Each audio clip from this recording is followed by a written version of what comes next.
So eating, taking responsibility for my body, for what I'm eating, has forced me to really confront something that I kind of suspected but became completely obvious, which is that people pleasing, I need to be a good girl, and doing it to myself where I am my own doormat, where my needs and desires get squashed over what everyone else needs. And I'll explain. So what I mean by that is, because I was now eating for my body and for what my body needed, and I didn't quite know yet how to eat, but I knew that grains were no good. So it started with the grains, where I felt so guilty explaining to someone who had me over for supper that I couldn't eat something. So when I first cut out grains, I would just suck it up. If I had forgotten to talk to the host ahead of time, I would suck it up and I would eat something, and then I would feel terrible after. I would bloat, I would have cramping, but that was better than to have put out the host. It evolved, and so then all of a sudden I cut out dairy, and then I cut out, most grains, and not like even the gluten-friendly grains. I cut those out as well. And as I was doing this and as I was changing my diet, it became so obvious that I was worried about other people's well-being over mine at all costs, because I was literally making myself sick not to have to make someone else uncomfortable. And I realize a lot of us do that.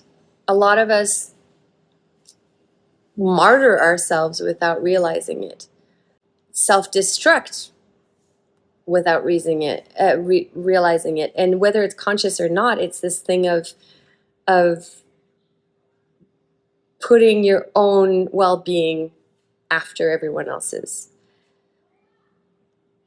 I don't mean to get into that bullshit new age thing and the Instagram yoga thing of like, oh, I need me time, and even though my 2-year-old who can't express themselves correctly needs something, no, it's mommy me time. Like, I really am not talking about toxic self-care. I'm talking about true self-care. I'm talking about basic human self-care.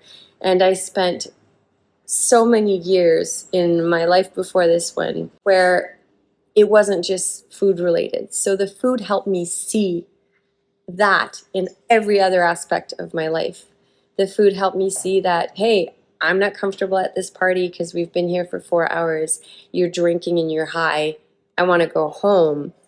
But you're drinking and you're high, and your happiness, your supposed happiness, means staying. So I would squish it down and stay at the party longer than I wanted to. Oh, you're short-staffed and I've already worked 11 hours. Yeah, I can definitely keep going into overtime, even though I'm aching everywhere. All right, I'm going to stay at work for those extra 2 hours and go home and sleep 4 hours before my next day kicks off. The amazing thing about eating better is that it clears everything up. And I keep thinking back to therapy. I spent so much time in counseling from the age of 14 on. My very, very first counseling session was when I was 7, and I came back from Mexico, and my parents had just decided to split up. So my parents being the father who raised me and my mom. They decided to split up, came back from Mexico where we'd been living. I went to the Jardín and learned some Spanish. I was more fluent in Spanish than in English when I was 6 and we came back to Mexico, but that's another story. And anyway, so I had this counseling session when I was 7 just to check in and see if I was okay. My mom was going through a really rough patch, dealing with some trauma and whatever in that separation. And then you flash forward to when I was 14 and things got really rough with my dad who raised me, and started going more regularly. And then you keep going and just the anxiety. Like when I was in high school, I would have to psych myself up to be able to leave the house. I was very extroverted, very, very social. I had tons of friends in high school. Did have acne like everybody else I knew. which is food related as well, or hormone balance related. But I remember having to psych myself up to leave the house and waiting till the very last moment. And thank goodness I was a very proud person and I was the good girl, so I couldn't be late to school. So just at the very last second, I would be able to force myself to leave the house and head to the bus stop. But like all these things that I realized I was in therapy, and this anxiety from when I was a teenager kept like cyclically creeping back into my life as an adult. And just other things like anger. And it wasn't just the fact that I was raised not to express my anger correctly, because I had been to counseling. I found tools. It's the fact, it keeps coming down to the fact that my body was not nourished properly. And you can do all the therapy, all the spiritual work you want, all the meditation, all the self-care, toxic or not. And it kept coming back to not evolving because, or not, at least not getting the results as quickly as I could have, because my body was not healthy. And I now have a profound, it's not even a belief. I see the evidence around me. I see the evidence in my friends who are struggling so hard through counseling, body work, trauma release, and can't seem to get past this hump because they're still poisoning their systems or because they're malnourished. And my own mom, who had an alternative health clinic, who tried everything: traditional medicine, aromatherapy, acupuncture, acupressure, new modern ways of doing chiropractics, NLP, neurolinguistics, all these different body works. And I spent my entire childhood watching her spend all her single mom money on retreats and classes, trying to fix herself, when all the while, like, even trying borderline veganism, macrobiotic diets. She's tried a quasi where she had meat and one vegetable at a time to try to reduce the ingredients so her digestion system would kick back in. She tried no grain. She tried all this stuff. And it all comes down to, if your body's in a state of crisis because it's malnourished or it's being poisoned on a regular basis, because that's the other thing. You might be nourishing it with good things, but if you're also poisoning it at the same time, your body never finds its state of equilibrium. It is never able to not only just sustain your health, it is never able to repair, because you're continuously bombarding it with toxins, with neurotoxins. You're bombarding it with sugary drinks, because we all know, even if we don't want to admit it to ourselves, we all know one of the number one, actually, I do think it's the number one drug on this planet, is refined sugar and sugars.